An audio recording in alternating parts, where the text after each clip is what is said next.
Hello everyone and welcome back. Today we're going to be working on the little skid again. The idler pulley is clapped out. I don't know that there's even a bearing left in there, so that's going to come out. I've already scraped a bunch of grease and oil out the bottom here. Thankfully there's a hole inside this pan where that can all fall out of. But I am thinking before I put an engine back in this thing, I'm going to have a warm enough day where I can fire up the pressure washer. I don't have a faucet or anything in here to get water out of, so I'll have to run a hose.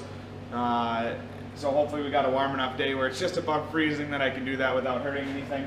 But I would like to get all this gunk. I'll probably spray it down with an engine degreaser or something like that, and then hit it with the pressure washer just to kind of clean this up. I don't like putting a new engine or a different engine back with that kind of mess.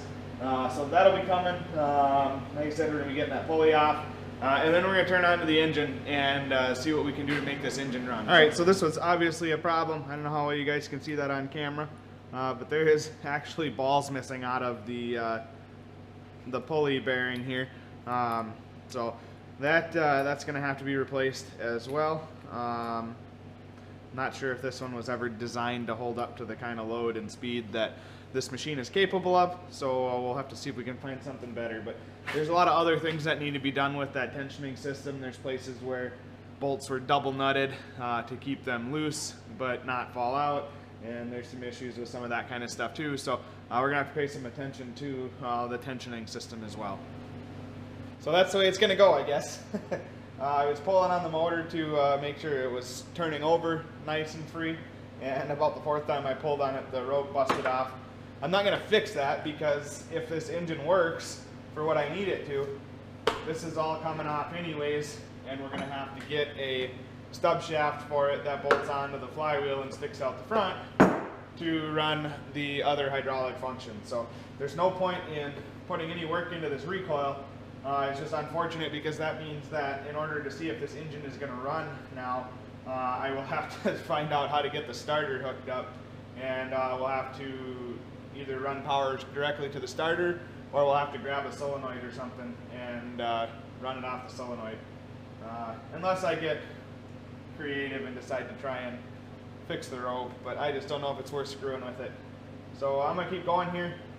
Get a few things off of this engine just so we can kind of clean some stuff up and inspect it, and then we'll see if we can't figure out if we've got things like spark and stuff like that.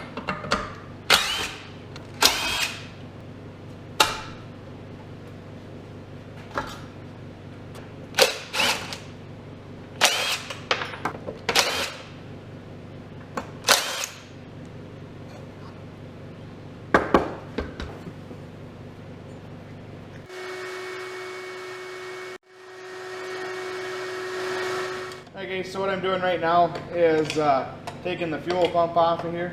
This machine had a vacuum operated fuel pump on it, or this engine did. Going forward, my skid loader's got, oh boy, that's gasoline, or it used to be. Now it's something you could make wood a nice color with. But anyways, the machine has got, the skid loader's got an electric fuel pump on it. So we're just going to go ahead and take this one off.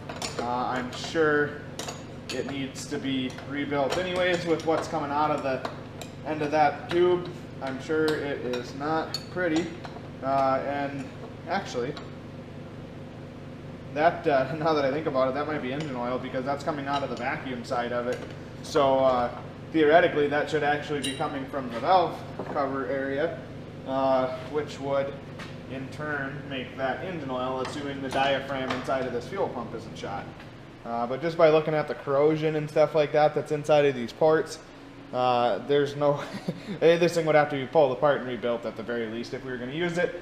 And with the electric pump on the skid loader already anyways, there just really isn't a whole lot of point to have that vacuum pump on there. So I'll just have to get a plug to put over this hole, or this nipple on the valve cover here, so it isn't pushing vacuum out there.